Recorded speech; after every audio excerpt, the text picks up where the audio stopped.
기도하셨으니까, 저는 뭐, 이거 교회 예배 순서 이렇게 맡았는데, 사실 이제, 지난 연말에 우리 두 교회 당회가 함께 만나가지고, 예배에 이제 우리가 함께 연합 예배를 드리고 있는데, 이 연합 예배를 드리면서 조금 이제 상이한 부분들, 좀 순서에서 좀 차이 나는 부분들이 있는데, 거기에 대해서 조금 좀 맞추면 좋겠다. 그리고 이제 그렇게 하기 위해서 이제 오늘 어제 이제 김태우 목사님 강의하신 것처럼 이제 예배의 그 역사 그리고 그런 의미 이런 것들을 좀 살피고 그다음에 우리가 가지고 있는 예배 순서에 대해서 한번 같이 살펴보면서 또 질서를 잡아갔으면 좋겠다라는 그런 이제 결의가 좀 있었습니다. 그리고 그 결의 안에서 우리가 이제 함께 또 이런 수련회를 통해가지고 살펴보고 그다음에 또 이제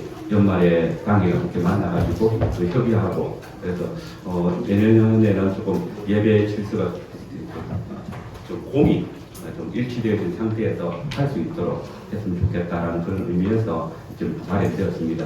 사실 교회가 하나 된다는 부분에 있어서 여러 가지 부분들이 있겠지만 또 가장 중요한 것은 이제 신앙이겠죠, 그렇죠?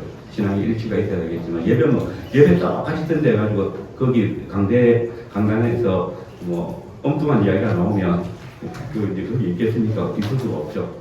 그러나 더 중요한 부분에서 이제 하나님의 말씀이 있어야 되겠지만 또 하나의 교회로서의 어떤 이제 일치성을 보기 위해서 사실 예배 순서는 그 교회의 이제 얼굴이라고 이야기하거든요.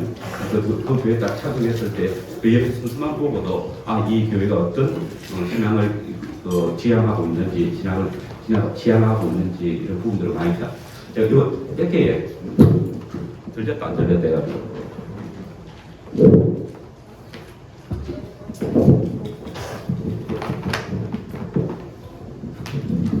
네, 그런 부분들이 참 많이 있거든요.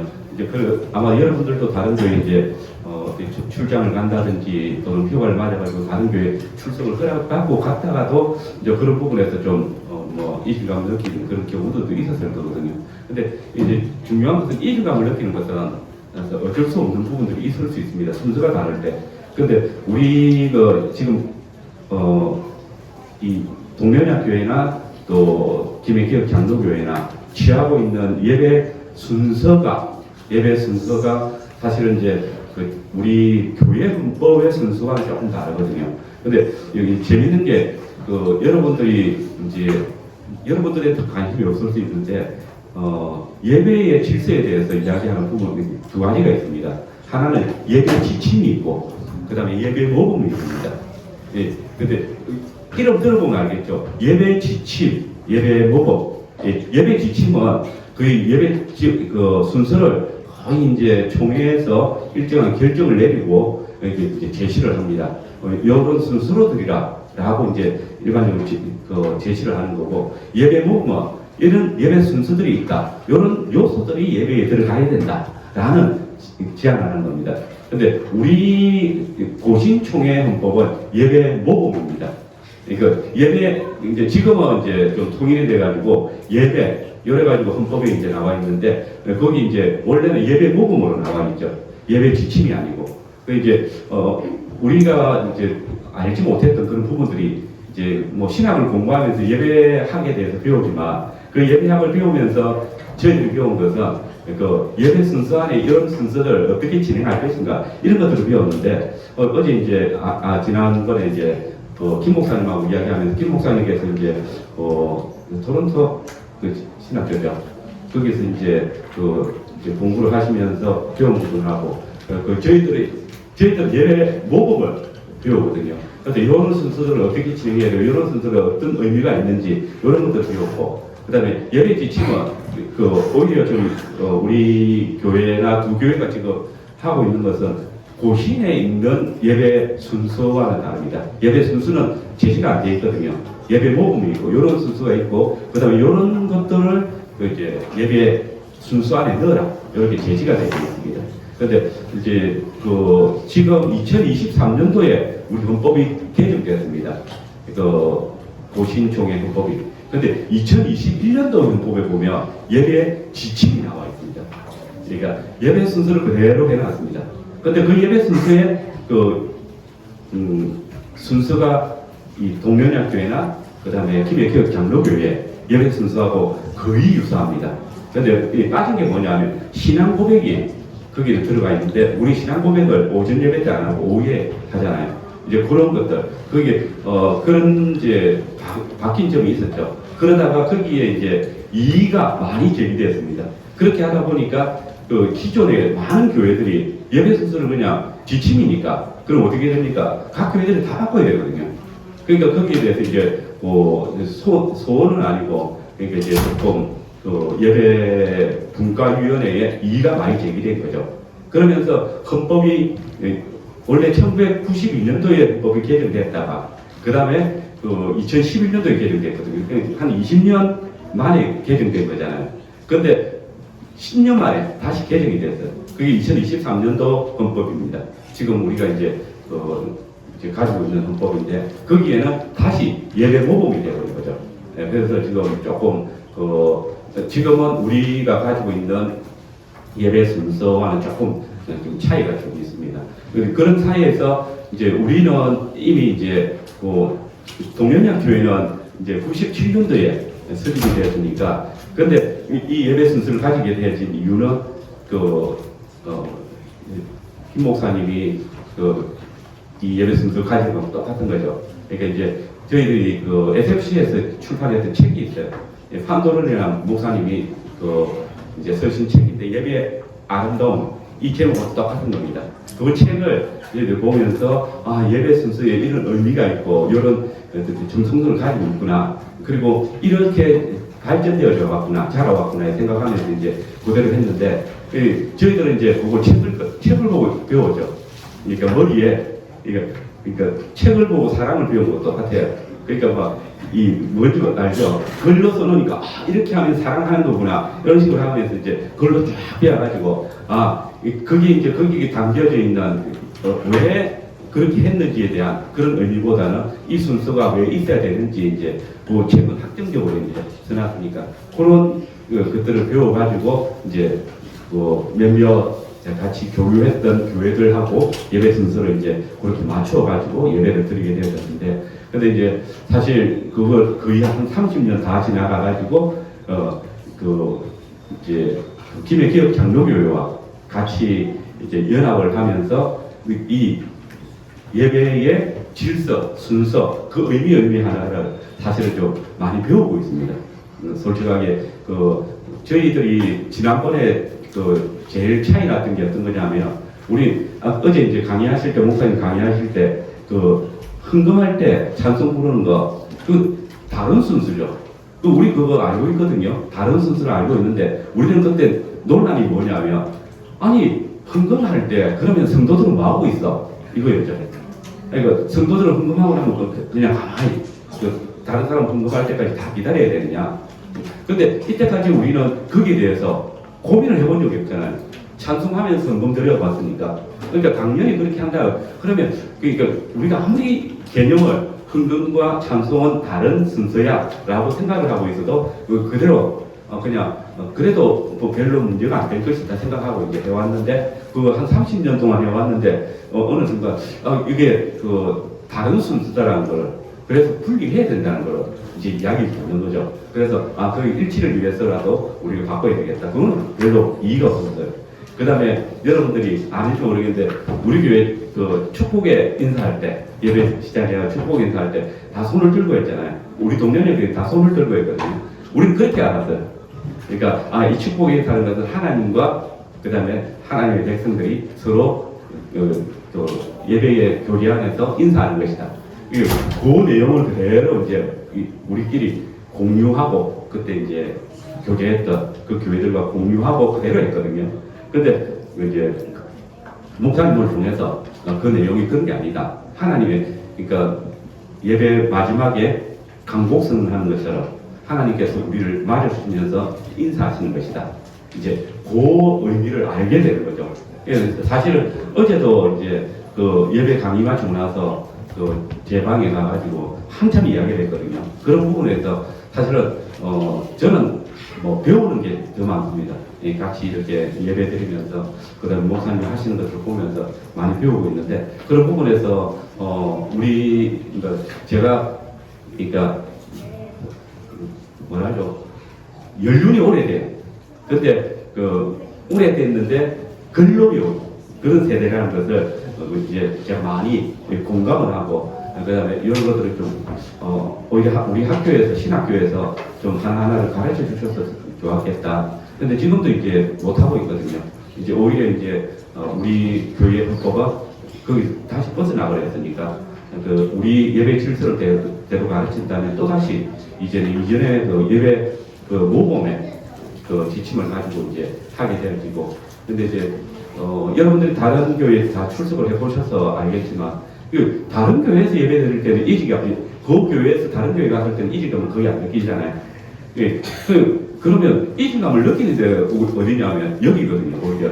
그러면 어디서 문제냐 이런 고민이 드는 거죠. 근데 그 고민은 사실은 이제 우리가 교회 이제 어제 목사님께서 창세로부터 교회 그러니까 예배 역사 쫙 이렇게 훑어오셨는데 근데 안타까운 게 있죠. 한국 교회. 근데 한국 교회가 왜 예배 질서가 이렇게 되어졌을까라는 그런 고민들도 사실은 가져야 돼요. 그러니까 우리가 다 가지게 되어야 되는 거죠. 그래 이 우리 예배가 사실은 이해가 될 수 있고 우리 예배 순수가 이해가 되어질 수 있거든요. 근데 그런 부분들은 사실 이제 우리에게는 큰 의미가 없어요.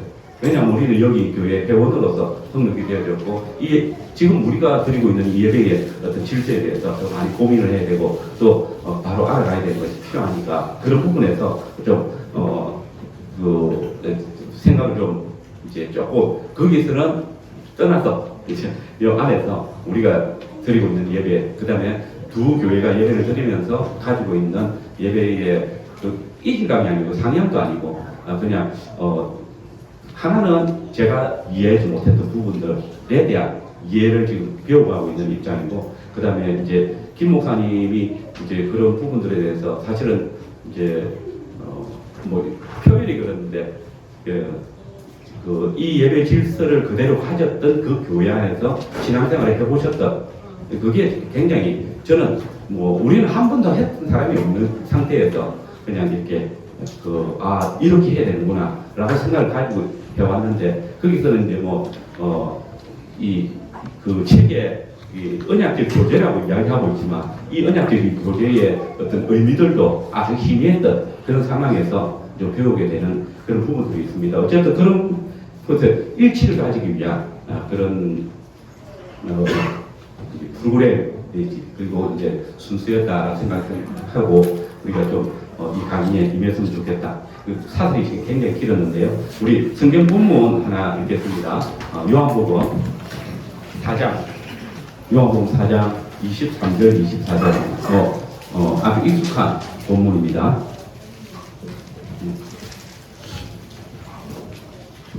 같이 읽읍시다. 아버지께 참되게 예배하는 자들은 영과 진리로 예배할 때가 오나니 곧 이때라. 아버지께서는 자기에게 이렇게 예배하는 자들을 찾으시니라. 하나님은 여기시니 예배하는 자가 영과 진리로 예배할지니라. 어제 이제 목사님 강의하시면서도 이 본문을 인용하셨는데 사실은 하나님께서 처음부터 그러니까 아담의 범죄한 이후로 계속해서 이 영과 진리로 예배하는 자들을 찾으시고 계시는 역사이고 그리고 그것이 온전히 성취될 수 있는 것이 사실은 이제 예수님께서 오셔서 이 말씀을 하시고 예배하는 자들 찾아 부르시는 그리고 우리는 예배하는 자들로 이제 부르심을 받아서 이렇게 이제 예배 안에 들어와 있는 우리 성도들입니다. 그래서 교회는 강의 겹치겠지만 교회는 예배를 위해서 부름을 받았습니다. 우리는 예배로 부르심을 받은 예배를 위해서 부르심을 받은 언약 공동체다라는 사실을 기억하고 그러면 이제 하나님께서 원하시는 예배로 하나님께서 우리를 만나주시고 하나님께서 당신을 계시하시고 또 하나님께서 우리에게 찾아오시는 예배로서 이 예배 성령과 진리로서 예배의 어떤 부분들을 우리가 이제 교회 어제 역사 살피면서도 그런 고민들을 신학자들이 그리고 목회자들이 계속해서 가졌던 것 그런 고민들 가운데서 나온 이 예배의 순서들이라는 사실을 생각하면서 우리가 가지고 있는 예배 순서에 대해서 생각을 했으면 좋겠습니다. 예배란 무엇인가 어제 이야기했죠. 목사님이 말씀하셨고 그 다음에 우리가 가지고 있는 이 예배의 가치에 대해서도 사실은 하나님께서 우리를 예배에 부르실 때에 그건 단순하게 그냥 너희들이 회개해라 나를 추종하라 경배해라 이것 때문에 부르신 것이 아니고 우리가 하나님과 교제하게 하고 있어. 이 예배 안에서는 우리가 하나님이 우리를 만나주시고 우리가 하나님을 만나뵙고 그 다음에 하나님께서 우리에게 당신을 주실 때 우리도 우리 자신을 드리는 그러니까 하나님께서 가장 기뻐 받으시는 그 제물로서 우리 자신 하나님께서 당신을 우리에게 주셨을 때 우리도 우리 자신을 온전히 드리는 어제 뭐 강의안에도 나왔지만 그런 그 교제로서의 어떤 예배의 가치가 있어야 될 것이고 그래서 예배 안에서는 우리 하나님께서 우리에게 온전히 오신 것처럼 우리도 우리 자신을 온전히 드리는 그것이 예배의 참된 그 가치고 또 모습이 아닌가 그렇게 생각이 될 것이고 그래서 이런 부분에서 이제 예배를 그냥 개교회가 예배 순서를 만들고 또 개교회를 했을 때 이게 그냥 단순하게 개교회가 아니고 그 총회 있잖아요. 한 총회 그다음 어떤 그 합동교단 통합교단 고신교단 이렇게 이것도 개교회거든요. 그러니까 이런 개교회의 어떤 그 고민을 만들어내는 것으로 되어진 것이 아니고 하나님 공교회를 생각했을 때 이런 부분에서 굉장히 같이 고민해야 될 부분이 많고 이 예배 질서에 대한 의미들 그리고 그 예배의 순서들이 가지고 있는 언약적인 어떤 의미들을 제대로 이해하고 또 교회에 가르치고 전달해야 될 그런 부분들이 있고 그래서 우리 이제 그 헌법에 보면 예배 순서를 정하는 것은 당회에 소관으로 되어 있습니다. 그런데 이제 어제 김 목사님하고 이야기를 하면서 이 당회가 우리하고 진짜 개념이 달랐다. 그러니까 지금 이제 캐나다 개혁교회죠. 그 캐나다 개혁교회에서 당회가 예배 순서를 정한다 했을 때는 아까 지침이라 했잖아요. 예배 지침이 있거든요. 그러니까 오전 예배 안 2개가 있고 오후 예배 안 2개가 있어요. 그리고 거기는 당회가 하나씩 어떤 걸 취할 수 있다. 요게 개혁교회에서 말하는 당회가 정한다라는 의미라고 이제 어제 처음 들었어요. 근데 우리는 어떠냐면 아까 예배 모금이 쭉 있잖아요. 그 예배 모금 안에서 당회가 결정하는 거예요. 그러니까 거의 이제 순서는 매일 일반이겠죠. 거의 비슷하겠지만 거기서 우리가 예배 모금은 헌법책을 보신 분들은 알겠지만 장로 보시는 분들은 헌법 공부해야 됩니다. 여기도 이제 장로 피태가 그게 있다고 이야기하는데 장로 보시는 분들은 예배를 배우거든요. 근데 거기 보면 예배에 반드시 들어가야 될 것 해가지고 8개 들어가 있어요. 그 다음에 거기 일반적인 예배 순서를 이렇게 정하면 된다 해가지고 21개인가 2개가 쫙 제시를 해놨습니다. 거기서 이제 취하는 거죠. 예, 우리가 배울 때는 당회가 결정하는 것은 여기서 이 예배 부분 중에서 취하는 것인데 여기는 예배 지침이 주어져 있고 그 중에 하나씩 취하는 것. 그러니까 오전에는 우리는 요거 A 안 가지고 오후에는 B 안을 가지고 한다. 근데 다른 교회는 이제 B 안 가지고 하고 A 안 가지고 한다. 이런 것들이 되는 거고. 그 다음에 이제 제가 어제 참 배운 게 참 많습니다.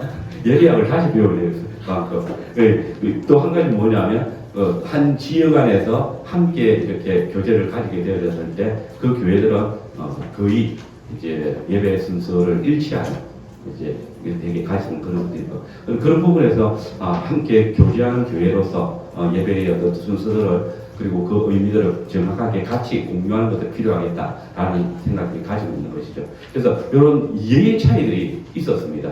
그러니까 우리가 이제 예배 순서를 우리 동대언약 교회 이제 당회가 예배 순서를 정할 때는 그런 생각들을 가지고 그런 이제 교육받았던 그런 내용들을 가지고 했던 것.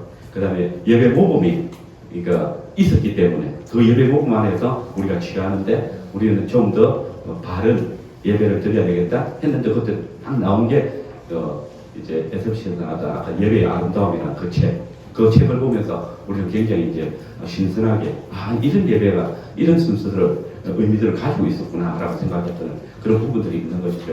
그래서 좀 더 우리가 이 예배에 대해서 이제 이번에 수련을 통해서 좀 더 깊이 또 많이 배우게 되겠지만 또 같이 예배 가운데 나올 때마다 이런 부분들 이제 저희도 그 핸드북에 예배 순서를 가르친 내용이 있거든요. 우리 교회 처음 등록하신 분한테 우리 동료냐 교회 예배는 이렇게 드리고 있다라는 것들 가르치는 부분들이 있는데 이런 부분에서 저도 이번 주 많은 부분들이 이제 조금 수정을 해야 되겠죠. 이제 그래서 전달해서 성도들도 누구든지 들어왔을 때 이 예배 그리고 그 순서를 정확하게 이해하고 나아갈 수 있도록 그렇게 했으면 좋겠다라는 생각을 했습니다. 그 다음에 예배 준비는 어떻게 할 것인가라는 부분, 이거는 여러분들 계속해서 예배를 준비해 오시는 분들이 우리 몇 해 동안 준비해야 됩니다. 그죠? 토요일 날, 이제 내일 주일이니까 예배 어떻게 준비해? 이게 아니고, 엿새 동안 우리가 힘써 일하는 이유가 뭡니까? 주일 예배를 드리기 위해서잖아요. 그 예배에 나아가기 위해서. 그리고 엿새 동안 힘써 일하는 이것이 뭡니까? 그게 우리의 노동이지만, 그 노동이 우리의 예배잖아요. 하나님께서 우리로, 어제 이제 강의하면서 나왔지만, 경작하라. 그리고 지키라. 다스리라. 그 다음에 정복하라. 이게 사실 예배의 가장 중요한 우리의 목표이고 또 명령에서 감당해야 될 부분들이거든요. 이제 그런 부분에서 이제 우리가 직분적인 사역들을 감당하는 부분에서 경작이 있고 또 지키는 것이 있고 그 다음에 다스리는 것들이 있겠지만 또 우리가 그 예배 안에서 가지게 될 어떤 성도로서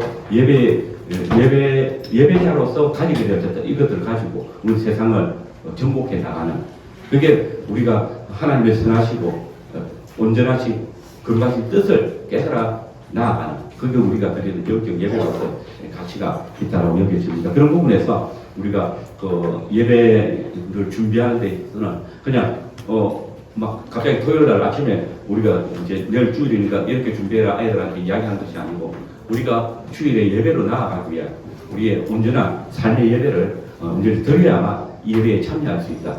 그러니까 엿새 동안 우리가 온전히 예배하는 삶을 살아들이지 못하면 사실 주일 예배 자체도 온전하지 못할 수 있죠. 여전히 남겨진 것들에 대한 고민이 있을 거고 예배 자리에 앉아서도 또 거기에 대한 미련을 가지고 있게 된다면 우리가 예배할 수가 없는 거죠. 온전한 예배라고 할 수 없는 부분이죠. 이제 그런 부분에서 우리 엿새 동안 정말 이 하나님을 예배하는 자들로서 예배하는 삶을 노동으로서 살아들여야 되고 그 다음에 그 노동을 일상적인 노동을 쉴 때 하나님을 예배하는 노동을 통해서 사실은 예배가 노동이잖아요. 예배는 노동이죠. 그러니까 일로서의 노동은 그러니까 안식으로서의 그 노동의 가치를 가지고 있어야 됩니다. 그런 부분에서 우리의 예배의 가치들을 생각했으면 좋겠다. 그 다음에 우리의 예배에서 가장 이제 중요하게 여겨지는 것들이 사실은 이제 어제 강의하시면서 많이 말씀하셨지만 종교교육 이후로 설교에 가치가 많이 두어지죠. 일단 이제 성찬이 가치로 주어지지만 설교에서 설교를 들을 수 있는 준비를 해와야 된다는 것입니다. 그래서 설교를 결정할 수 있도록 우리 이제 어떻게 되는지 잘 모르겠지만 이제 일반적으로 토요일 딱 되면 이제 내일 설교 김 목사님 아마 강의 설교 계속 하시죠.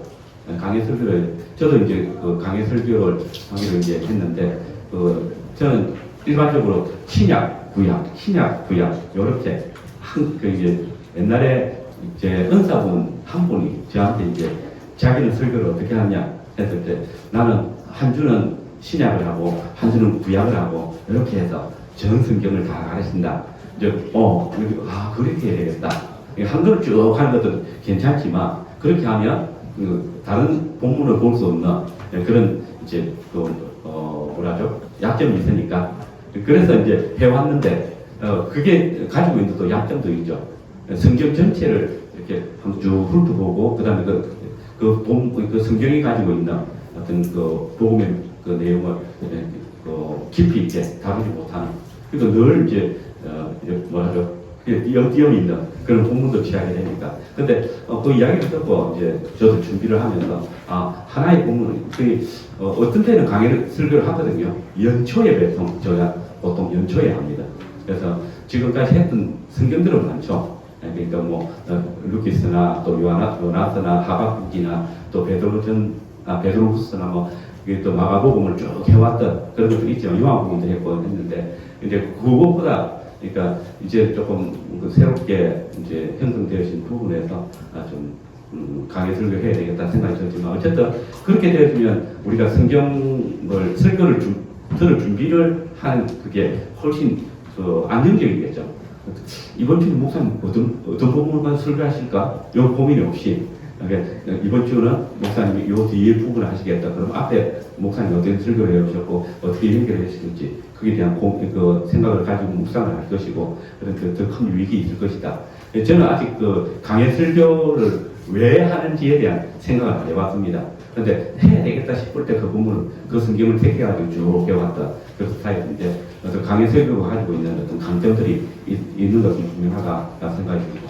그 다음에 이제 예배 시간에 우리가 예배 준비를 쭉 해왔지만 가장 중요한 것은 예배를 준비했으면 그 준비되어진 예배 안에서 우리가 그 예배 시간을 온전히 지켜줘야 되는 겁니다. 예, 그러니까 어제 아렌가 제가 이제 강의하면서 이야기했지만 예배 시간에 이야기했지만 예배를 정말 즐거워하며 기다려지죠. 그 다음에 그 시간 나가기 위해서 그러니까 아이들한테 내일 우리 물놀이 간다라고 해놓으면 아이들은 아침에 일어나면 다 준비 다 되어 있죠. 갈 준비 다 돼가지고 이제 언제가 계속 떠오죠. 근데 예배도 그렇다는 거죠. 그러니까 주일이 탁 되어지면 이제 예배에 나갈 준비가 다 되어져가지고 언제라도 즐겁게 또 기쁘게 온전하게 또 예배할 수 있는 준비가 되어지는. 그래서 예배 시간에 이렇게 우리가 너무 일찍 오는 것도 그렇겠지만 적어도 늦지 않도록 솔직히 5분 남겨놓고 2, 3분 남겨놓고 와가지고 훌레벌떡 하면서 예배 준비해야 되겠습니까? 그때 이미 김해 기업위원회는 모르겠지만 우리는 이미 시편 찬송, 오늘 부른 시편 찬송 다 부르고 있고 그 다음에 교회 소식 전하고 있는데 그건 알지 못한 상태에서 예배에 참여하게 되는 건데 이제 그런 부분들은 좀 우리가 준비하는 부분에서 그래서 내일 주일을 위해서 충분한 휴식을 더 취하고 그 다음에 언제든지 즐겁게 나아갈 수 있는 그 준비들을 가지는 것이 좋겠다. 네. 그 다음에 사실 주일이잖아요. 주일이 뭡니까? 주의 날이거든요. 근데 주의 날은 원래 일요일이 아니잖아요. 그죠? 예, 제8요일, 설교를 듣고 강의를 들었으면 아시겠지만 8번째 날이거든요. 7번째 날, 하나님께서 창조하실 때의 그 날은 7일이잖아요. 안식일이 이제 7번째 날이고 그 다음에 예수님께서 부활하심으로써 8번째 날이 시작되어졌죠. 그 8번째 날은 계속되어지죠. 끝까지 계속되어지는 것이죠. 그래서 주께서 임하시는 날, 주께서 임하셨고 그 임하신 날 우리는 살아가고 있는 거예요. 근데 우리가 이제 일반적으로 주일, 일요일 예배를 일요일을 우리는 주일이라고 그래서 하나님께 나아가는 날, 그 다음에 하나님이 우리를 만나주시는 우리 오시는 날 이렇게 이제 생각해야 되는데 그렇다면 우리가 매일매일을 사실은 주일을 살아가고 있는 거죠. 8번째 날을 우리는 계속해서 살아가고 있는 것이고 이제 그런 부분에서 그렇다면 우리가 매일매일이 사실은 주께서 언제 강림하실지 모르나 그 영광스러움이 우리에게 이제 곧 있을 것을 준비하면서 살아가야 된다면 우리가 이제 일요일에 이 예배로 나오는 것들을 허투루 준비할 수 없었다 해서는 안 된다는 것들을 깊이 인식할 수 있었으면 좋겠습니다. 그래서 주일 저는 이제 개인적으로 이제 굉장히 보수적이죠. 그러니까 청교도 영향을 많이 받았잖아요. 그래서 주일 준비할 때에 굉장히 보수적으로 준비하죠. 내일 예배 드릴 때 제가 일반 성도라면 제 소원이 하나가 뭐냐면 동년역이 성도가 되는 거거든요. 그래서 장로님들의 치리를 받아가면서 목사님의 이제 내가 목사가 아니고 성도로서 예배에 참석하고 그다음에 치리를 받아보는 그런 것들인데 그런 부분에서 한다면 내가 주일을 어떻게 준비해야 될 것인가 또 어떻게 또 예배에 나아갈 것인가 고민들을 참 많이 하거든요. 이제 그런 부분에서 주일이 오기 전에 내가 준비해야 될 것은 무엇일까 이런 것을 많이 생각하죠. 그래서 헌금 같은 것도 미리 준비해 놓고, 그 다음에 내일 그 설교되실 본문에 대해서 또 미리 묵상하고, 그 다음에 내일 부른 찬송들을 어떻게, 사실 이제, 우리가 그냥 찬송가를 가지게 된, 부르면, 익숙하니까 별로 준비 없을 수 있지만, 근데 우리 찬송가를 목사님이 찬송을 정할 때에는 깊은 고민을 하거든요. 어떤지 모르겠는데, 설교 준비를 다 마치고 그 설교에 합당한 찬송을 고르기 위해서 엄청나게 고민하거든요. 이게 그러면 왜 내일 이 찬송을 부르게 되는 것인가? 그래서 고민들도 사실 여러분들이 가질 수 있거든요. 그래서 그 목사님께서 설교를 하시고 그 설교에 합당한 찬송을 예배 설교를 위한 찬송에 부를 것이고, 그다음에 마침 찬송에서도 그 설교에 준하여서 우리가 하나님의 백성으로서 나아갈 것에 대한 준비를 하는 거거든요. 이제 그런 부분에서도 좀 우리가 고민을 가지고 생각을 가지고 예배에 참석한다면, 또 이런 준비들이 좀 하나하나 있었으면 좋겠다라는 생각이 듭니다. 그리고 또 한 가지는 이제 이전에 어떤 분이 자기가 화란에서 경험했던 것들을 글로 쓰는 것들이 있었는데, 그 가정이 예배에 2분 지각했답니다. 2분 지각했는데 예배당 문을 잠가버리더랍니다. 잠가놨더랍니다. 못 들어갔답니다. 그래가서 밖에서 예배를 드렸어요. 또 어떤 분은 이제 아기가 울어가지고 아기를 데리고 밖에 나갔는데 문이 잠겨서 못 들어갔대요. 그만큼 이 예배의 예배 안에 우리가 참여하는 것, 예배를 준비하고 그 주의 날에 함께 참여하는 것들에 대한 그 엄격성, 그리고 그 중요성, 그리고 예배가 가지고 있는 예배를 깨뜨릴 수 없는 그런 부분들이 있었다는 것.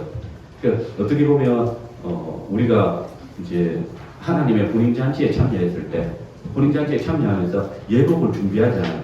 그러니까 우리가 이제 혼인잔치 비유를 잘 아시잖아요. 거기 보면 처음에 이제 청년을 같은 사람 나오지 못했던. 근데 오지 않으니까 그 사람들에 대해서 하나님, 그러니까 왕이 이제 징벌을 하고, 그 다음에 이제 사거리에 있는 사람들을 다 불러모았는데, 그때 그냥 끌려왔잖아요. 근데 예복을 안 입었어. 예복을 안 입은 것 때문에 어째서 예복을 안 입냐?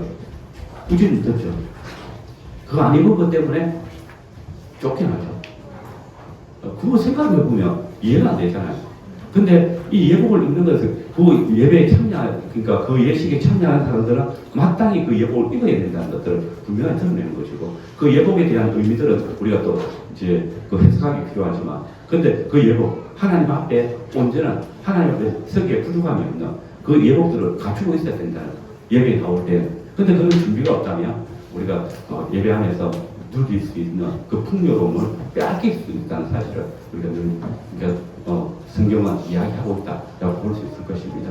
그리고 이제 예배에 출석하고 결석하는 부분들은 사실 당회가 이제 다 주관하는 것이거든요. 그래서 이제 우리 같은 경우는 이제 교구 장로님께 연락을 하라고, 모독 예배는 연락을 하고, 그다음에 이제 담임 목사한테 연락을 하겠죠. 그래서 출교 이제 그런 부분들은 두 교회가 다 잘하고 있을 것이다 생각이 들고, 다른 교회 출석할 때도 이제 교회 허락을 받죠, 그죠? 허락을 받고, 그 다음에 어느 교회 출석했으면 좋겠느냐. 이게 이제 우리 한국 상황에서는 조금 이제 그런 부분에서 어려움이 좀 있죠. 어느 지역에 갔을 때 우리가 출석할 수 있을 만한 교회가 없을 때가 참 많고, 그랬을 때 이제 그 중에 가장 건전한, 그리고 가장 바른 교회, 아니면 제일 먼저 찾는 건 고신교회죠. 고신교회 중에 이제 찾는데, 이제 그런 부분들이 있지만, 어쨌든 이런 예배 출석과 이제 또 교회, 다른 교회 출석해야 될 때, 어떤 지역을 옮기게 되었을 때, 그때 이제 하는 부분들은 당에 좋은 지도를 받아서 해야 된다라는 것들입니다. 예, 그 다음에 이제 예배 순서가 왜 중요한가 보는데, 예배 순서, 아까도 말씀드렸지만 예배 순서는 교회 얼굴입니다. 그 교회에 가지고 있는 신앙, 그리고 그 교회의 역사가 그대로 담겨져 있는 부분들입니다. 그래서 교회는 이 예배를 통해서 우리 교회가 어떤 교회인지 그 정체성을 온전히 드러낸다라고 할 수 있을 것입니다. 그래서 이제 이 예배 순서는 아까 이제 당회가 이제 하는데, 어제 이제 강의하실 때 말씀하셨지만, 하나님이 우리에게 명하신 것이고 하나님께서 우리로 예배를 명하시고 하나님께서 우리에게 주신 거거든요. 그 부분에 이제 우리 교회가 하는 문제는 그러니까 이제 이런 하나님께서 우리에게 예배 안에서 들어가 있고 예배를 정하신 그 안에서 아까 강의가 이제 요소를 취한다고 했잖아요. 이런 부분들이 있는데 그건 이제 개념을 조금 우리가 좀 바꿔야 될 것 같고 이제 그런 부분들이 근데 우리 총회가 그게 바뀌지 않으면 사실 좀 바꾸기는 사실 쉽지는 않습니다. 그래서 우리가 같은 고신교회 안에 가더라도 이런 예배 질서를 가진 교회들도 있지만 사실 이제 우리가 가장 또 건전하게 보고 있는 그 교회들도 예배 참석해 보면 좀 많이 차이가 느껴지거든요. 기존 교회의 어떤 질서들을 가지고 그러면 이제 건전하게 예배 드리는 부분들이 있으니까 그 부분까지는 좀 양해를 우리가 지금은 좀 양해를 해야 될 부분들이 있는 것 같아요. 근데 우리 두 교회 부분에 있어서는 여기 이제 일치를 좀 가질 수 있는 부분이 필요하겠다라고 생각이 듭니다. 그래서 어쨌든 예배 순서는 어떤 그 개교회나 또는 목사의 어떤 신학적인 소견을 가지고 해서는 안 된다. 그래서 이제 하나님께서 우리에게 알게 해주신 그래서 아까 우리 처음 읽었던 하나님께서 예배자를 찾으신데 영과 진리로 예배한 자를 하나님께서 영과 진리로 예배하는 것들이 말씀하셨던 것이고 거기 우리 참여하는 부분에서 함께 고민을 가져야 된다라는 생각이 듭니다. 그리고 예배 순서의 의미들은 여러분들이 이제 계속 이제 가르침을 받아 왔을 겁니다. 이제 그 부분에서 우리는 뭐 별로 이견은 없을 것이고 이런 부분들은 좀 어떻는지는 잘 모르겠어요. 이 강의 안에 예배 전에 일어나는 일에 대해서 이야기를 해놨거든요. 그 이제 예배 전에 사건들이 있습니다. 그 사건들은 어떤 거냐면 예배를 위해서 준비하는 당회의 모임이 있는 예배를 위해서 봉사하도록 부르심을 받은 자들이 함께 모여서 이 예배 어떻게 오늘 순서들 그리고 오늘 말씀을 전할 분 그다음에 오늘 단독되어질 말씀 그다음에 오늘 교회가 함께 공유해야 될 이런 부분들에 대한 나눔이 있거든요. 이제 이런 부분들 그리고 예배를 준비하는 부분에서 성도들 예배에 참석하는 교인들의 형편을 살피고 또 우리가 특별하게 이 오늘 예배 이후에 나누어야 될 또 알게 해야 될 부분들에 대한 그 공유가 있습니다. 그 당회에서 주로 하는데 이제 집사들도 거기 참석을 하게 되죠. 이제 헌금을 위한 또는 우리 같은 경우는 이제 또 성찬을 위한 그런 준비들이 필요하기 때문에 이제 부르심을 받게 되는데 이런 부분들이 좀 있습니다. 이런 것들은 조금 당회가 구성되어지고 나면 목사님께서 또 어떻게 하시는지 지금 어떻게 하고 있는지 제가 거기에 참여를 안 해봐가지고 우리 교회 할 때는 이제 오신 분 같이 참여해가지고 그렇게 하고 있습니다. 예. 그 다음에 교회가 함께 나눈 소식들에 대해서 이제 예배 전에 나누고 예배 시작할 때는 이제 교제의 악수를 합니다. 제가 모르는 부분이 있는 거 하나 들었는데, 그러니까 이제 목사님이 이제 우리 교회 예배 인도를 위해서 오시고, 제가 이제 그쪽에 갔을 때는 이런 일들을 이제 교제 악수를 하는 부분이 보이거든요. 근데 이게 사실 우리 한국에 80년대까지만 해도 외부에서 강사 목사님 오시면 항상 담임 목사님이 이제 설교자를 부르고 그다음에 내려가면서 악수합니다. 악수하고 그다음에 예배 시작하기 전에 강구하셨던 아니면 앞에 다 이제 당회를 이끌고 나오셨던 목사님이 장로님이 목사님하고 탁 하고 이제 강대산에 올라. 제가 고등학교 다닐 때만 해도 이제 우리 담임 목사님이 그렇게 하셨거든요. 근데 우리 뭐 의미도 몰랐죠 그때는. 그러니까 항상 저렇게 하는 것보다 생각하고 있었는데, 근데 이제 이게 뭐 조금 이제 사라지기 시작하고 지금은 이제 다른 교회에서는 거의 안 하고 있지만 이제 요번 교제의 악수라는 것은 여러분들이 목사님하고 장로님이 우리 교회 장로님이 이 악수를 했을 때는 그건 이분은 우리가 교제하는 그러니까 동일한 신앙 안에서 우리를 가르치시는 분이다라는 이제 공적인 확인이죠. 당의 확인이고 담임 목사님하고도 담임 목사님에 대해서 설교할 그 당회가 이렇게 뭐라죠 함께 토론하고 할 부분 그런 부분들이 있기 때문에 이제 그 교제 악수를 하게 됩니다. 이제 이런 부분들은 조금 이렇게 교회 안에서는 굉장히 일반적인 원칙입니다. 근데 지금 아직 당회가 형성되지 않은 상태에서는 이제 이런 부분들을 조금 좀 고민을 할 부분이 있겠죠.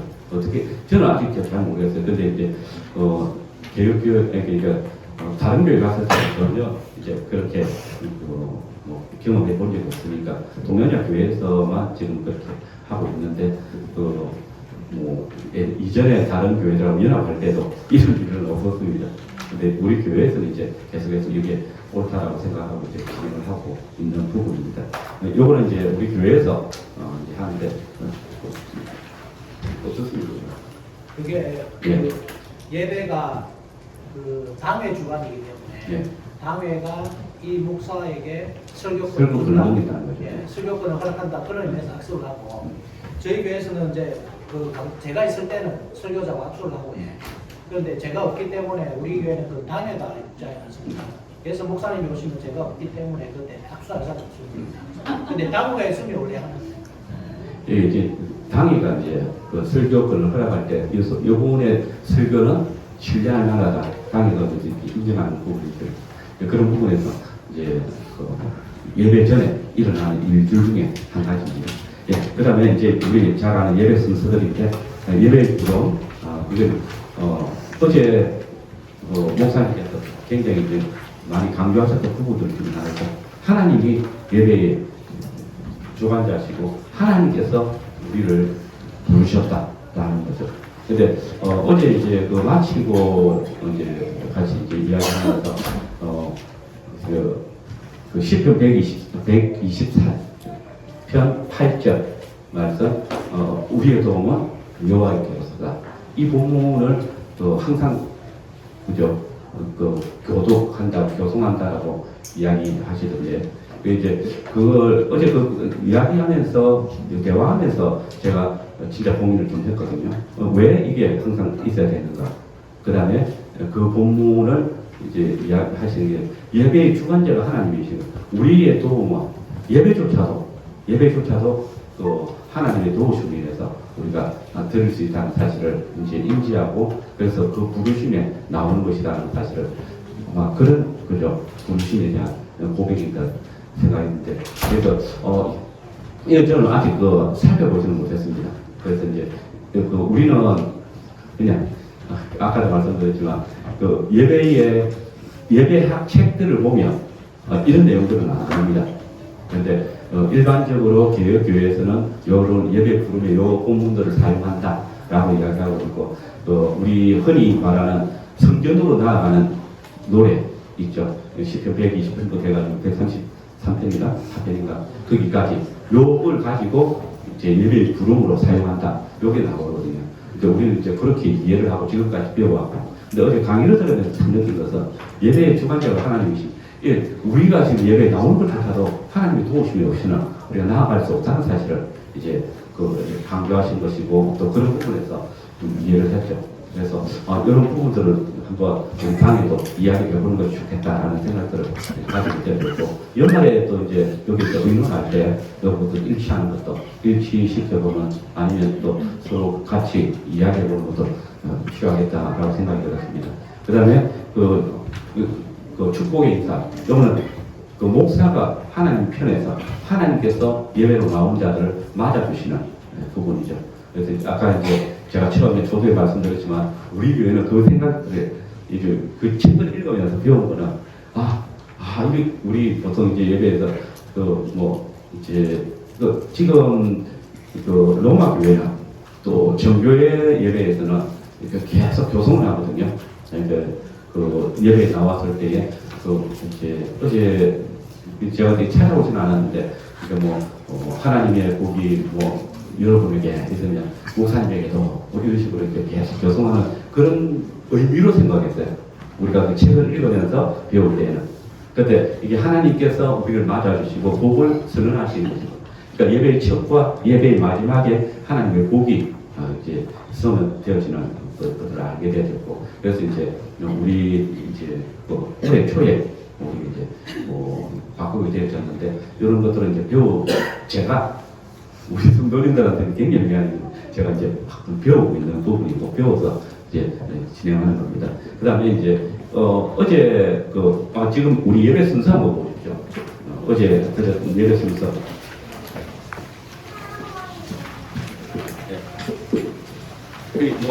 익숙하잖아요.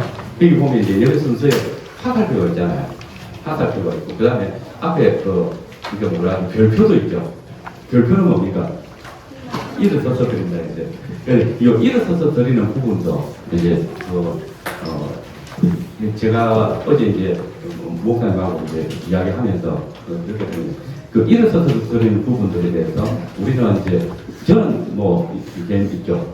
그러니까 지난번에 우리 이제 예배 중에 우리는 사실 이제 강복 선언할 때 언제까지인지 모르겠는데 앉아서 했거든요. 앉아서 받게 됐는데, 그때 이제 왜 그러냐면 우리가 처음에 예배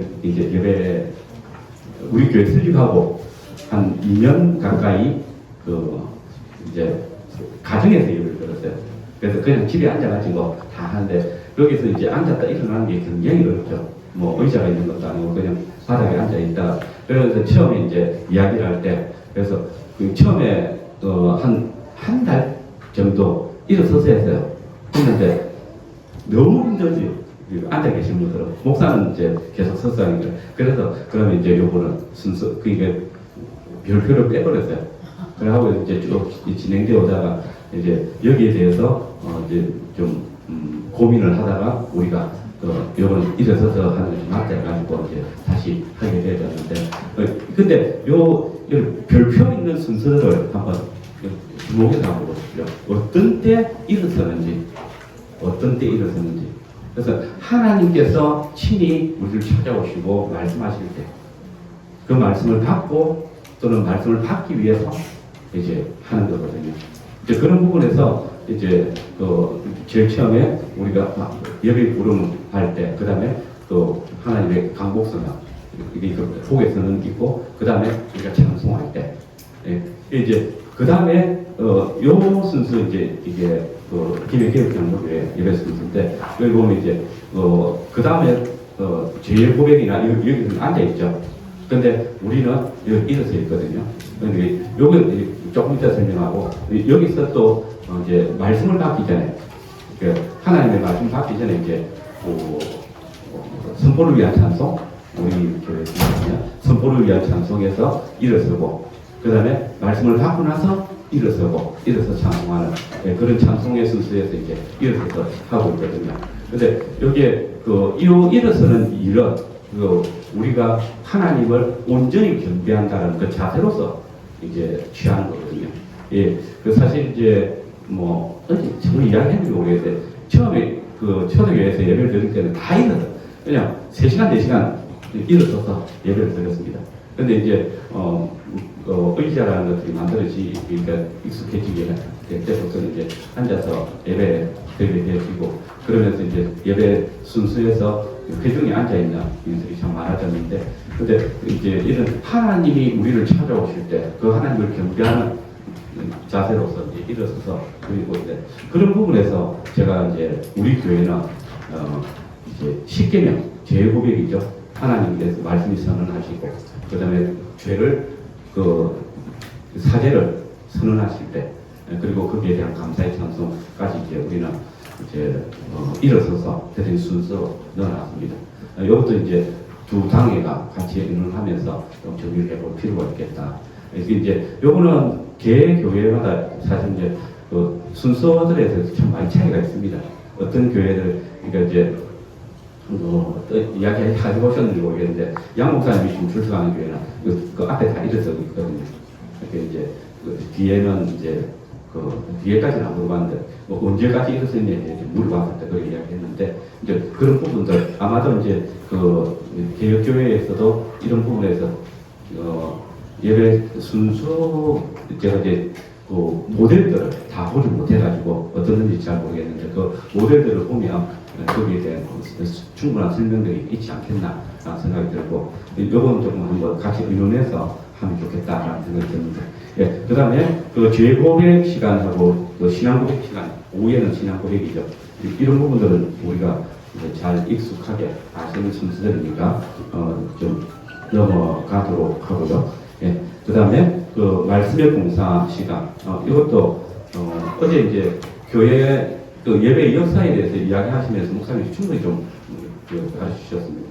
그래서 이 순서가 어떻게 들어가는지에 대한, 그러니까 설교를 위한 기도인데 이 말씀을 그 여는 기도거든요. 이게 성령께서 우리로 그 목회자 또는 성도들로 하여금 하나님의 말씀이 볼 수 있도록 열어달라고 기도하시는 그 부분들이니까. 그리고 사실 이제 설교자들이 설교를 정말 오래 준비하거든요. 목사님은 더 많이 준비하시겠지만 저는 사실 조금 소홀한 부분들이 있습니다. 그러니까 한 주간 동안 다른 것들에 신경을 많이 써서 그러는데 이게 말씀을 준비할 때 정말 한 주간 동안 기도하면서 준비를 해오시거든요. 그런데 그 말씀이 우리에게 잘 때 성령께서 조명해 주시지 않으면 설교를 들어도 깨닫지 못하고 알지 못합니다. 그리고 우리의 마음이 예배에 집중되어지지 못하고 설교 조금 이따 성찬에 대해서 이야기하겠지만 그 예배의 은혜의 방편으로서 말씀, 성례, 기도잖아요. 사실 말씀은 하나님 편에서 오는 거죠. 그 다음에 성례 후보에 보시면 하사교가 어떻게 되어 있습니까? 하사교가 아래 위로 다 되어 있잖아요. 그 다음 기도는 아래에서 위로 올라가죠. 그렇게 보시면 위에서 그 다음에 아래에서 위로 올라가는 순서가 되거든요. 그런데 하나님께서 그 부분을, 그러니까 이 성찬의 부분에 있어서는 뭐 다른 이야기지만 어쨌든 하나님의 말씀을 하나님께서 우리 편에 이제 주신 이게 제가 뭐 이야기하다가 갑자기 이야기하는 거겠다. 예, 이거 설교하고 있으니까 설교에 대해서만 먼저 합시다. 예, 어쨌든 설교를 목사님께 잘 준비하시고 해서 이제 성령께서 우리 그 말씀에 대한 조명을 하시는 그 부분들을 여러분들이 기억하시고 그래서 설교자를 위해서 한 주간 또 늘 기도하시겠지만 또 그 설교를 위한 기도를 하실 때 그게 함께 참여하는 기도에 참여하는 것이 중요하겠다라는 생각이 듭니다. 그 다음에 성경 공독이 굉장히 중요하다 했죠. 어제 이제 구약 본문이 있고 신약 본문이 있고 이게 따로 공독입니다. 그게 이제 이제 중세 교회 넘어오고 그 다음에 사실 종교개혁 시대에도 성경 공독이 있었거든요. 그런데 우리가 이게 예배가 이거 말하죠. 약식처럼 되어지는 그런 시대가 있었습니다. 그러니까 복음 전도의 시대가 있거든요. 미국에 건너갔을 때 미국이 처음에 청교도 국가잖아요.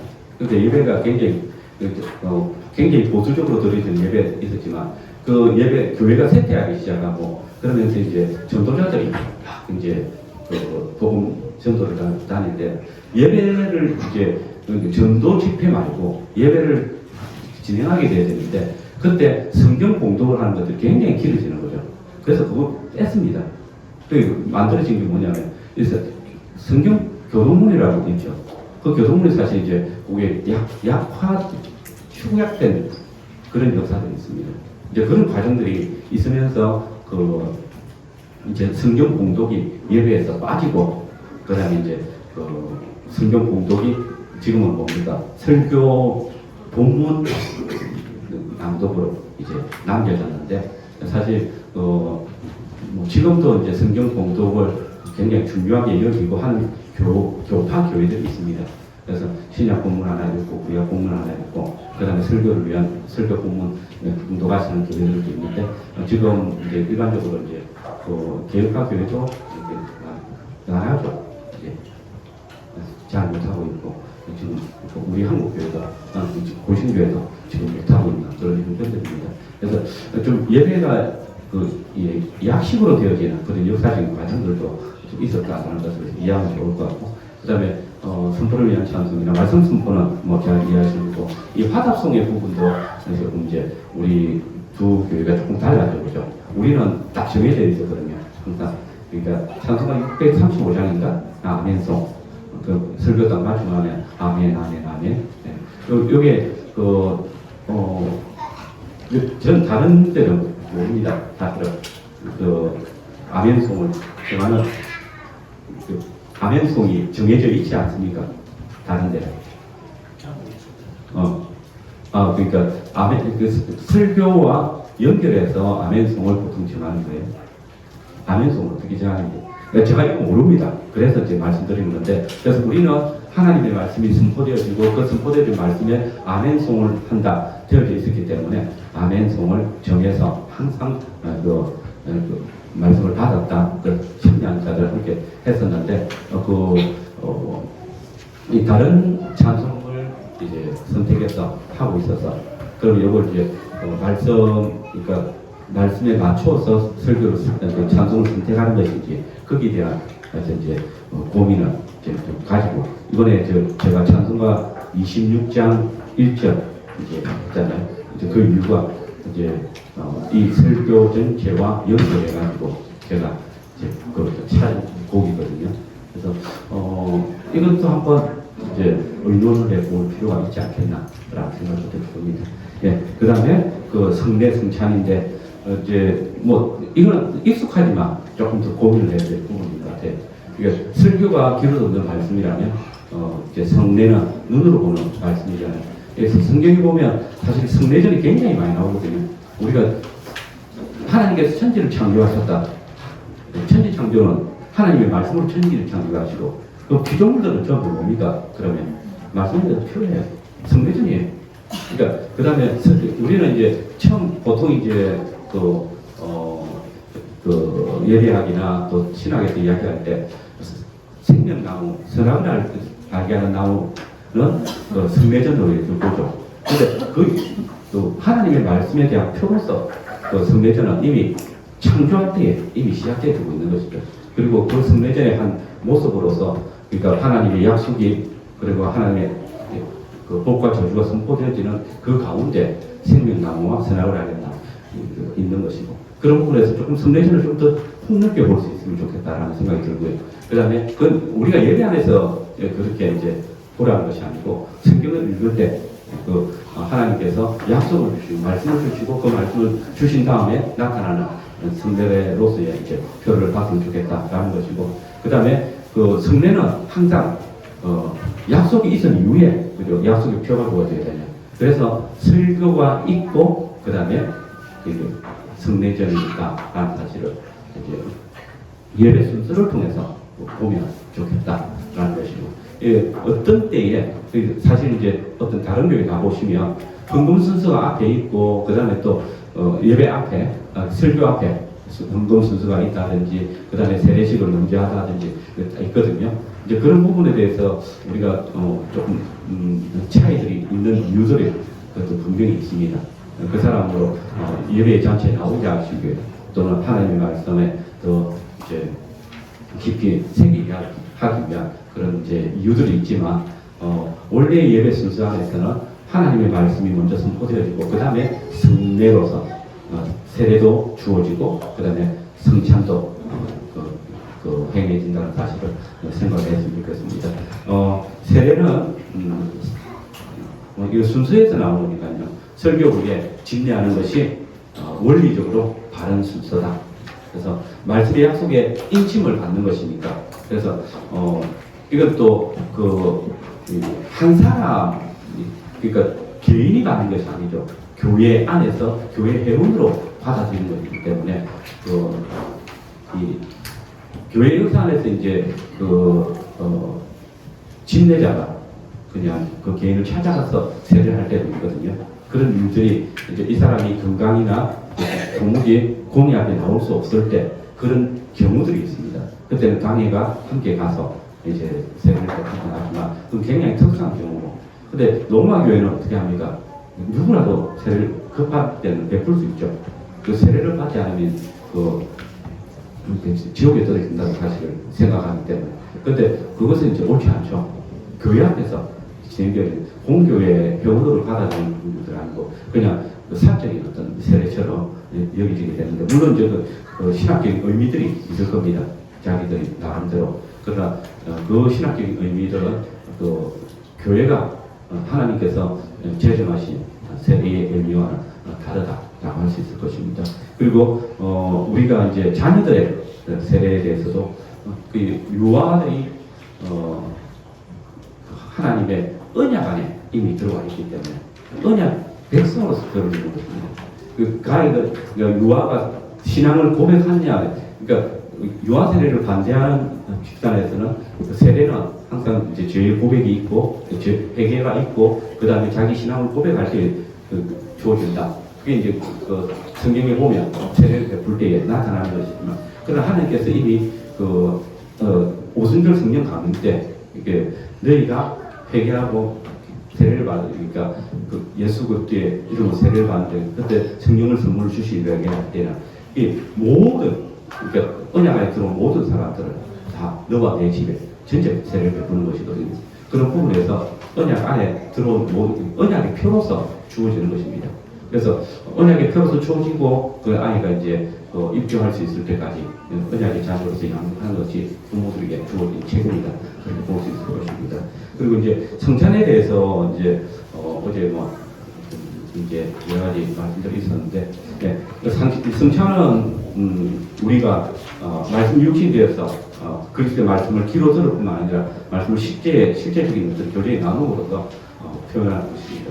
그래서 성찬은 당회의 어떤 관리를 통해서 당회가 이렇게 관장을 하죠. 그래서 어제 이제 목사님 말씀하실 때도 이제 성찬을 누가 이제 분배하느냐라는 이야기도 있었고, 그래서 지금은 이제 한국 교회 관례적으로는 성찬의 분배를 장로들이 하고 있습니다. 근데 이번에 그 헌법이 바뀌면서 우리 좀 빠졌습니다. 이게 그 장로라는 그러니까 당회가 주관한다 빠져 있고 분배위원회로만 표현을 하고 있습니다. 그게 이제 이게 지난 2011년 헌법이 개정되었을 때 이게 성찬의 분배를 누가 할 것인가에 대한 그런 어떤 소위 이제 교회 예배 질서에 대한 안을 내었다. 그러니까 2011년도 헌법이 개정될 때 그 안을 내었던 분들과 그 다음에 이제 기존에 우리 예배 위원들하고 이제 조금 의논이 있었던 것 같고, 그러면서 수정을 했습니다. 그 부분에 수정을 해가지고 지금은 이제 그 성찬 분배위원회 누가 하느냐에 대한 이제 그때는 당회가 한다 해보니까 집사는 할 수 없어라고 했는데, 사실 이제 그때 조금 이제 고민되어지는 부분들이 있는데, 사실 공개가 사실 이게 분배거든요. 공개를 위한 직분자가 집사이고, 그 집사들이 이제 분배를 하는 것들이 일반적인 그러니까 초대 교회에서도 집사들이 했었고, 그 다음에 이게 그 중세 로마 교회 시대에 딱 들어가면서 집사들이 이제 집사라는 직분이 없어지고 부사제가 생깁니다. 부사제가 이제 집사 역할을 하는데, 이 사람들이 이제 빵을 준비하는 역할을 합니다. 빵을 준비하는 역할을 하면서 그걸 이제 사제가 이제 공승제를 하는 거죠. 그 배분을 하는 거죠.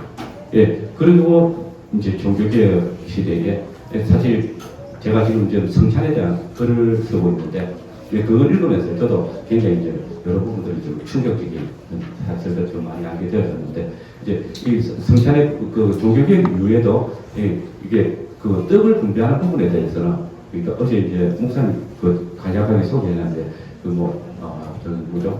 쩍은거리가 이제 주사를 하고, 그 다음에 칼빈 같은 경우도 이게 시의회에서 하는 거거든요. 시의회가 예배 순서에 관장을 하고 있습니다. 그런 상태에서 칼빈은 기독교 강요에서 나오지만 매주 성찬을 해야 된다고 이야기를 합니다. 그런데 매주 성찬을 하지 못한 이유가 뭐냐면 시의회에 의해서 제안을 받았기 때문에 못했던 것입니다. 그리고 시의회가 그걸 이야기를 할 때에 이제 이게 이제 역사적인 어떤 관점을 보는 시각에 따라 다르겠지만 사실은 이제 그 칼빈에 앞서서 그 스위스에서 종교개혁을 했던 분이 있죠. 누굽니까? 저빙거리가 있잖아요. 저빙거리가 30년 전에 종교개혁을 했고 그 영향이 굉장히 컸다라고 저는 보고 있는데 어떤 분들은 이제 오히려 이게 역사에 보면 그 저빙글리가 그 상징성을 주장할 수밖에 없는 환경이라고 해요. 왜냐하면 이 화채설이었잖아요. 로마 교회가 화채설이었는데 그 화채설은 그리스도의 몸이 쉽게 몸이 변하는 거잖아요. 그런데 그것 때문에 성찬을 못해요. 성찬에 참여를 못하는 거죠. 사람들이 이 성찬에 참여해가지고 그리스도의 몸을 더럽힐 수 있기 때문에. 그래서 저 자그마한 범죄가 있어도 그래서 죄를 고백하는 것도 고해 성사를 하고 나면 성찬에 참여를 못하게 했죠.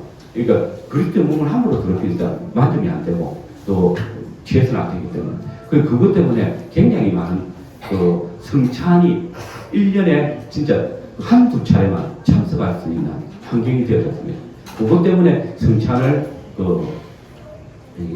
오히려 미사에 화채설이 되어지면서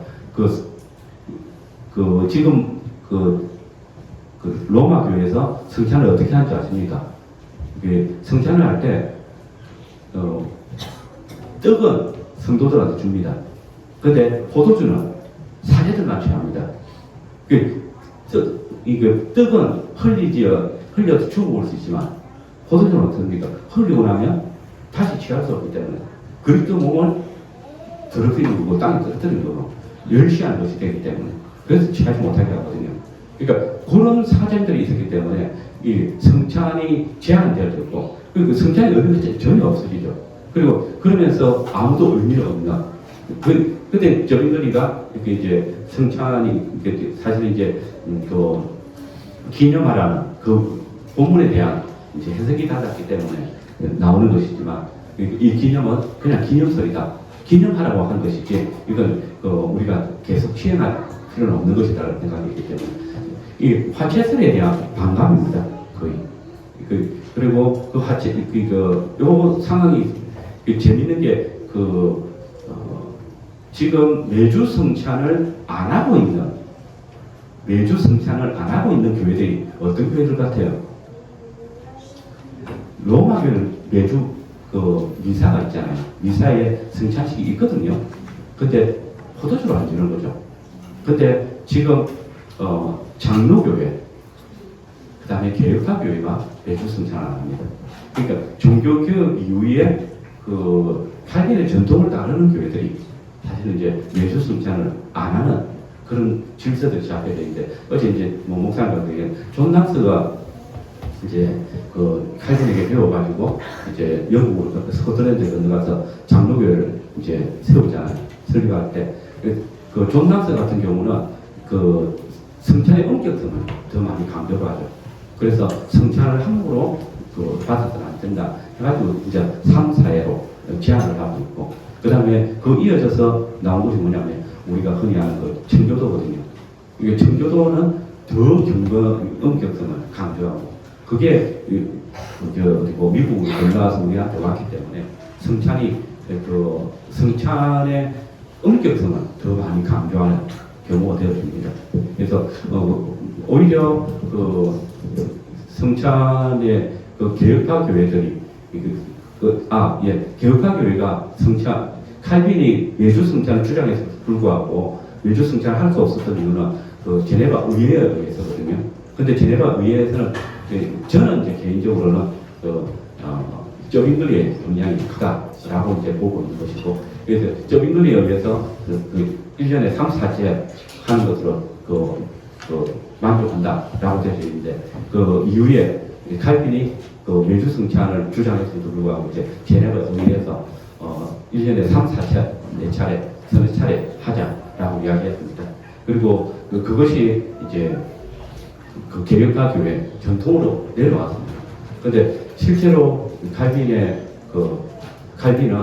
매주 승천을 하지 않으면 하지 못하는 것은 사단의 공간이라고 했습니다. 사단이 못하게 하는 것이죠. 하나님의 말씀이 있으면 그 말씀에 대한 필요가 반드시 있어야 되죠. 그걸 뭐죠? 의회에 의해서 제안을 받았던 것이죠. 그거에 대해서 칼빈은 이제 그 제네바 시 안에 이제 세계의 교회가 있었거든요. 그 교회를 자기는 늘 돌아다니면서 이제 성찬을 진행했습니다. 그래서 자기는 이제 그 한 달에 한 번씩 성찬에 참여하게 되죠. 근데 성찬이 실제로 매주 성찬이 시행되어져야 될 것은 이렇잖아요. 말씀과 성례와 기도가 은혜의 방편이라 이야기하고 있고, 근데 말씀은 계속해서 선포되어야 됩니다. 개혁파교들이 말씀에 대한 강조가 굉장히 강하죠. 근데 성례를 축소시켜버린 거죠. 그러니까 조금 어떻게 표현할지 모르겠는데 성찬을 좀 소홀하게 하게 된 거죠. 그 다음에 기도도 매주 하잖아요. 매주 기도는 성찬이 그 중간에 이제 약화되어 있는데 그렇지 않죠. 이거는 이제 좀 일환인데 저희들이 매주 성찬하고 있을 때 한 분이 우리 이제 교수님이 한 분 오셨다가 늘 좀 우리 교회 예배에 관심을 가지고 출석하시다가 이제 자기 이제 호주로 돌아가시면서 편지를 보내오셨더라고요. 그래서 매주 성찬하는 것들을 한 달에 한 번 했으면 좋겠냐. 그러니까 개혁파교회도 이제 파란자유교회나 호주자유교회도 이제 2달에 한 번씩, 3달에 한 번씩 하고 있다. 그래서 혹시 성도들이 성찬에 참여할 때 습관적으로 참여할 수 있지 않느냐라고 이야기해요. 이제 그것 때문에 이제 사실은 동년협회는 논의를 많이 했죠. 교육자들도 장로하고도 그다음 신부들하고도 했는데 근데 왜 그런 생각들을 하시는 건지. 그러니까 말씀을 들을 때 우리가 말씀에 집중 못하는 경우가 많잖아요. 설교에 집중 못하는 경우는 많은데 왜 성찬을 행할 때 성찬에 습관적으로 참여하는 데 대한 걱정이 있으면서 설교를 습관적으로 그냥 집중하지 못하고 듣는 그것에 대해서는 고민을 안 하는 거죠. 기도도 굉장히 그냥 사실은 성경의 기도에 대한 경고가 굉장히 많잖아요. 기도에 대해서 경고를 많이 하는 이유는 뭐겠습니까? 기도가 바르게 들리지 못하는 부분들이 있기 때문에 그렇거든요.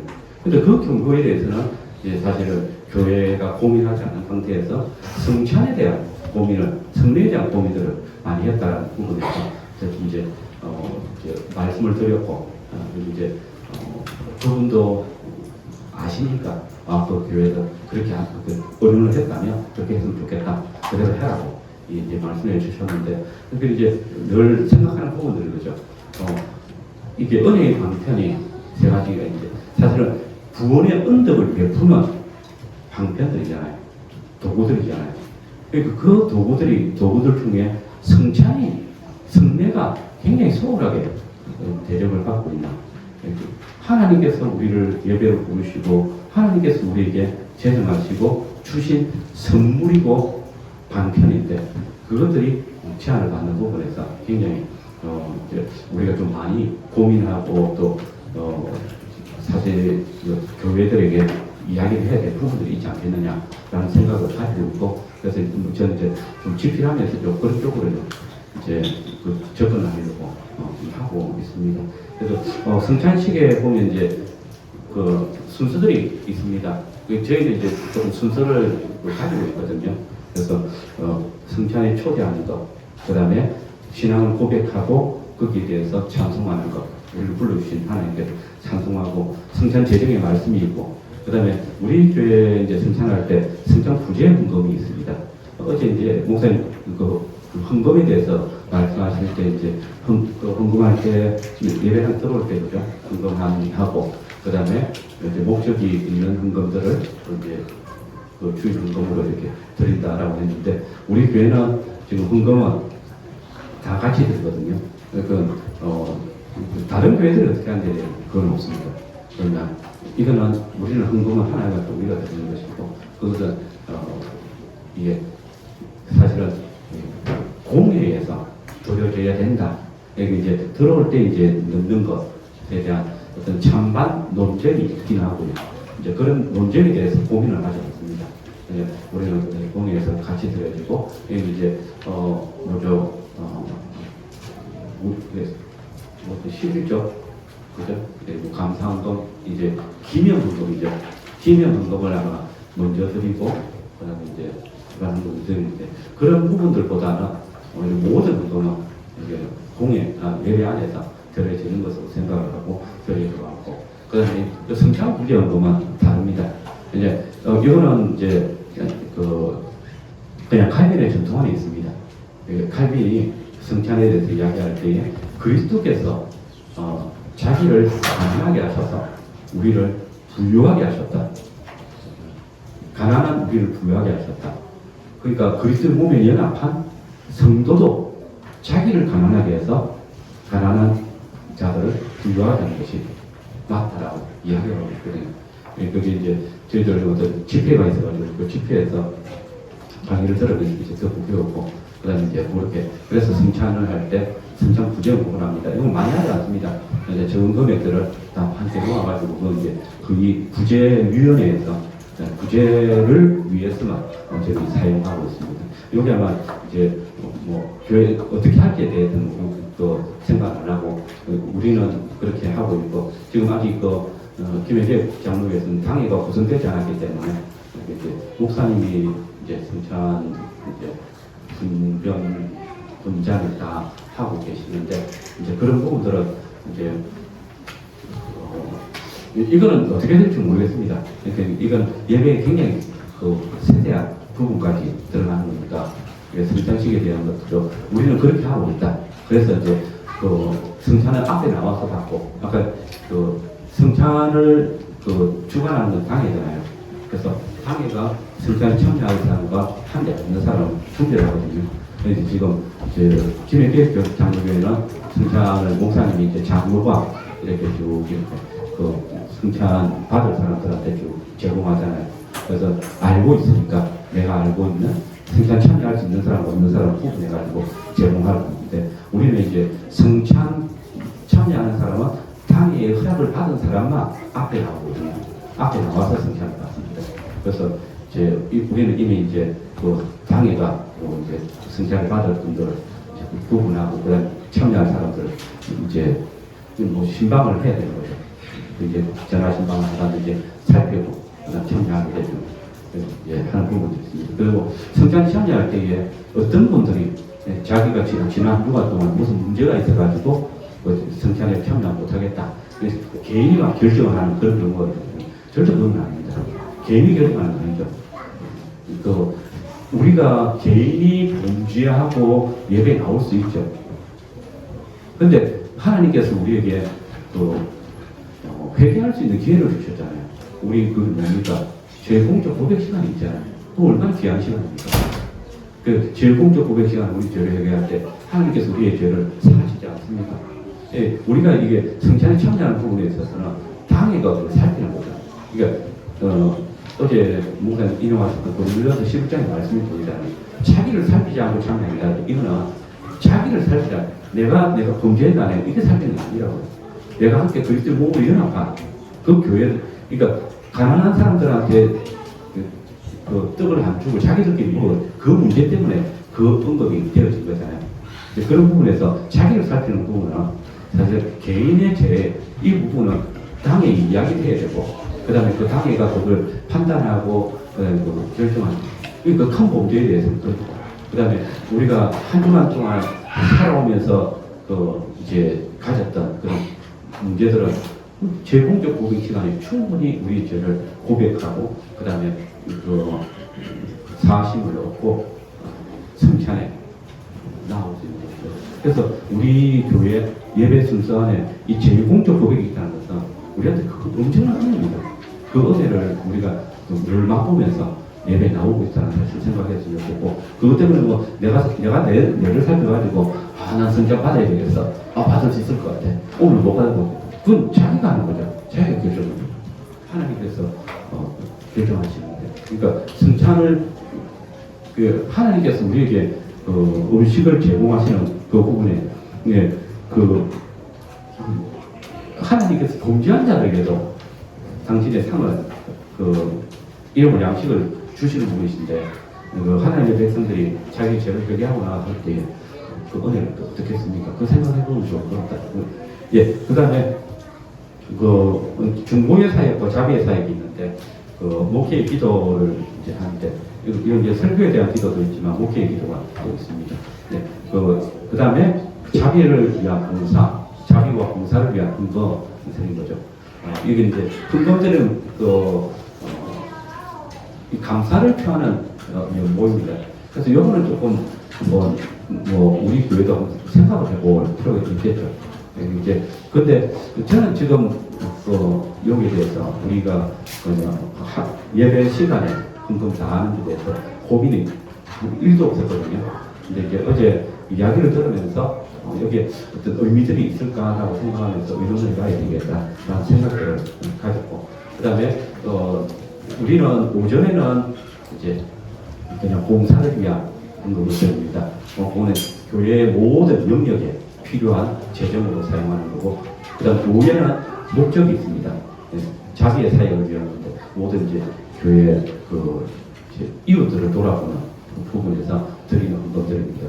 그걸 이제 모아서 이제 이웃들을 위해서 사역을 감당하는데, 그거는 이제 우리 교회 당회가 결정했던 내용인데 그런 부분들이 있다라고 저는 이제 말씀드리고, 그건 또 한번 이야기해봤으면 좋겠고, 예, 마치는 순서들은 이건 또 다 일반적으로 다 이해하고 기술 부분으로 여겨집니다. 그 다음에 복의 선포, 이제 강복 선언하는 거는 여러분 잘 아시죠, 그죠? 다 위에 등록하실 때 이미 여러 가르침을 받았을 것이고, 그래서 예배 시작과 끝에 하나님께서 우리로 맞아주시고 또 파송하실 때 복을 선언하시고 파송하신다 다시 한번 기억하시면 좋겠습니다. 그 다음에 예배 후에는 어떻게 하는가? 당회가 하는 역할이 있고 가정이 하는 역할들이 있습니다. 그 다음에 개인 성도가 하는 역할들이 있죠. 그 당의 역할들을 먼저 살펴보면 예배 후에도 예배 우리가 그 두 교회가 다 뭐합니까? 매주 성찬을 하잖아요. 그렇기 때문에 당회가 계속해서 관심을 가지고 생활에 대해서 물어봐주고, 또 하나님 설교를 들은 부분에 대해서 말씀대로 살고 있는지에 대해서 지도하고 또 감독에 필요가 있다. 그리고 또 집사회가 또 성도들의 부족한 부분들, 연약한 부분들을 같이 함께 당회가 살필 책임이 있다라고 볼 수 있습니다. 그래서 우리가 이제 교회는 연합당회를 하거든요. 연합당회는 다른 교회하고 연합당회 하는 게 아니고 집사가 참여하는 당회를 할 때가 있습니다. 그때는 이제 부재를 위한 의논을 할 때, 또는 이제 신방을 위해서 공식 신방 중에 이제 재정 신방을 하거든요. 신방을 할 때 같이 연합당회를 하고 의논을 하고 그다음 결정을 합니다. 그다음에 어쨌든 예배를 마치고 나서 당회가 각 성도들 생활을 살펴보고 그 말씀에 대한 이해 그리고 실천에 대해서 감독을 해야 돼. 그다음 지도를 해야 돼. 책임이 있다라고 할 수 있겠습니다. 그리고 각 가정에는 가정의 집권자인 가장이 당회가 하는 것처럼 똑같이 가정의 구성원들이 하나님의 말씀 아래 살아가고 있는지 책임지고 감당해야 될 부분이 있는 것이고요. 그 다음에 그래서 매주일 왕같은 제사장으로 하나님의 보좌 앞에 나올 수 있도록 이끌어주는 그런 책임들 감당해야 되겠습니다. 그리고 이것을 위해서 우리가 이제 가정 기도회를 가지고 또는 식사 시간에 또 교회에 대한 그리고 신앙에 대한 이야기를 자녀들과 나눌 수 있는 그런 일들이 좀 많아졌으면 좋겠다 싶습니다. 그리고 자녀들은 거기에 좀 온전히 이렇게 순종할 수 있어. 사실 우리 한국 상황에서는 쉽지가 않습니다. 가정 기도회도 하시는 게. 또 이게 홈스쿨링하는 가정들이 있겠지만, 그러나 이제 일반 학교에 보내시는 가정들은 굉장히 이게 시간을 맞추기도 힘든 부분이 있겠지만, 그러나 이제 우리 지금 이제 교회에서는 저도 한 주에 한 번쯤 함께 모여서 가정 기도를 가지고 성경 읽고, 그 다음에 그 말씀에 대해서 어머니, 아버지를 통해서 설명을 듣고 그런 시간을 가지고자 하고 있습니다.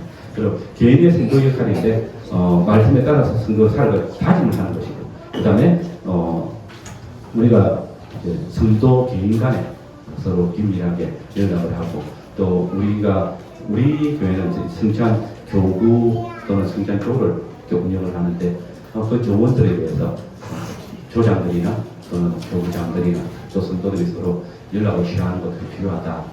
지금은 이제 왔다 갔다 하는 것들은 많이 부담을 가지고 있지만 이제 우리 톡 있잖아요. 단체 톡 이렇게 통해 가지고 서로 연락을 취하고 있는 그런 모습들을 보게 됩니다.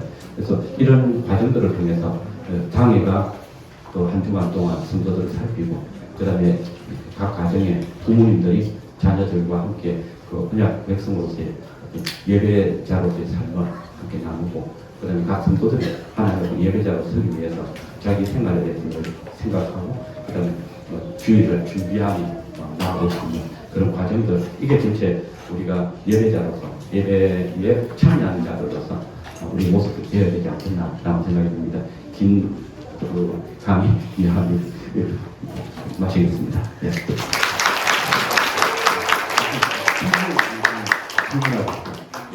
이게 제가 가지고 있는 강의보다는 이야기하는 게 더 그렇게 생각했다 생각되거든요. 질문 있으면 질문하시고 없으면 시간이 많이 늦어져가지고 11시 반입니다. 없으면 마치겠습니다. 수고 많았습니다. 예.